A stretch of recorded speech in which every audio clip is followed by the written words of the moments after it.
It's completely changing the dynamic in Latin America. As I was saying, the penetration of internet is still very low on the PC, so the use of internet on PC is very low. The penetration of smartphone and growth of smartphones, which is 30%, I would say, semester to semester in the region, is allowing more and more users to access the internet. When you access the internet, then communication gets done better.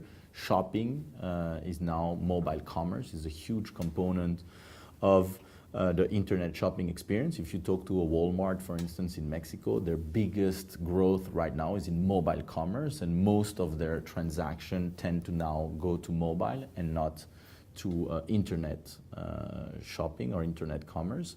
So that's one impact. I think that the new generation, the millennials of Latin America, are now much more global than what they used to be. Before it was very regional, now it's very global, thanks to the access to information, I would say the lowering of the cost to access the internet, as well as education, as well as communication among global communities, right? Today it doesn't matter if you're on WhatsApp, whether you're in Mexico or if you are in Nigeria, or if you are in Asia somewhere, right? So the limits of communication have been completely broken, and that has changed completely emerging market, and in this case, Latin America. We're in beta testing right now, so we're basically in, we did 2 closed environment pilots, one in Mexico, one in Colombia. In Mexico, we did it with Banamex, which is a subsidiary owned by Citibank. And in Colombia, we did it with Colpatria, which is a subsidiary of Scotiabank out of Toronto.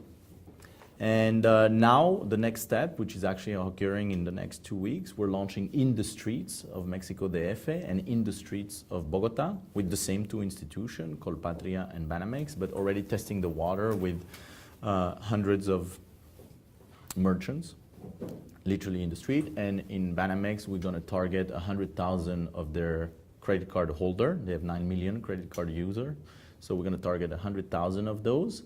And we're going to see what's their reaction to the program before next year rolling out to their other platforms and all their merchants that they accept, or that they service, in Mexico. Same thing in Colombia, where we're going to add more merchants. We already have 6,000 merchants that are capable of accepting our mobile payment.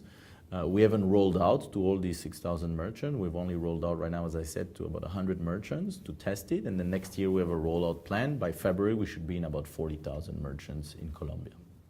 We created an identity for you that is unique. And the identity is based on your phone serial number, your SIM card serial number, and your unique PIN identifier that you choose at the registration moment, right?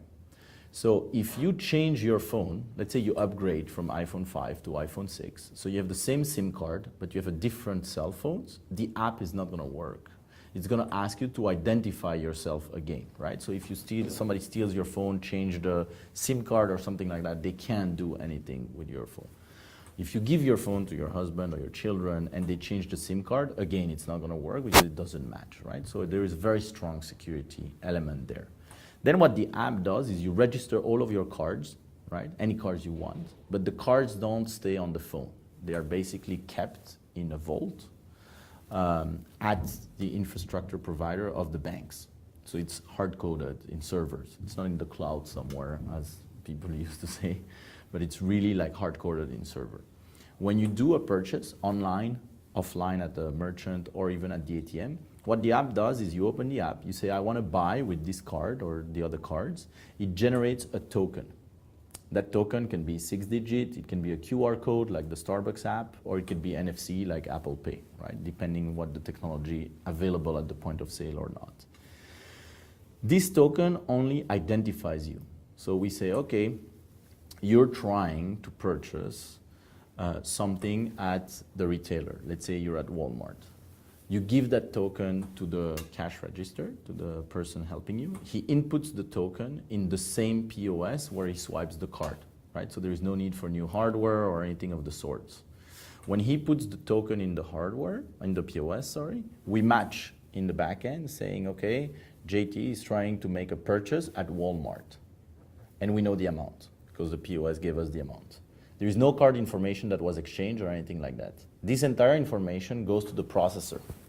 At the processor says, okay, ID, JT, wants to make a purchase at Walmart for $120. We transform that into the actual credit card and send it to the bank. But that's a server to another server, right? So it never left the bank environment or the secure vault.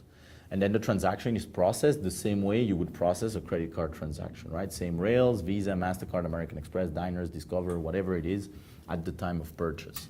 So where there were security breach before, which is the POS is the #1 security breach, Target and all of that breach that happened in the US where it actually happened in the POS and on the server level, but mostly on the POS. Here, you don't have that risk because the only thing that's exchanged is a token. That is a dynamic token because every transaction, the token changes.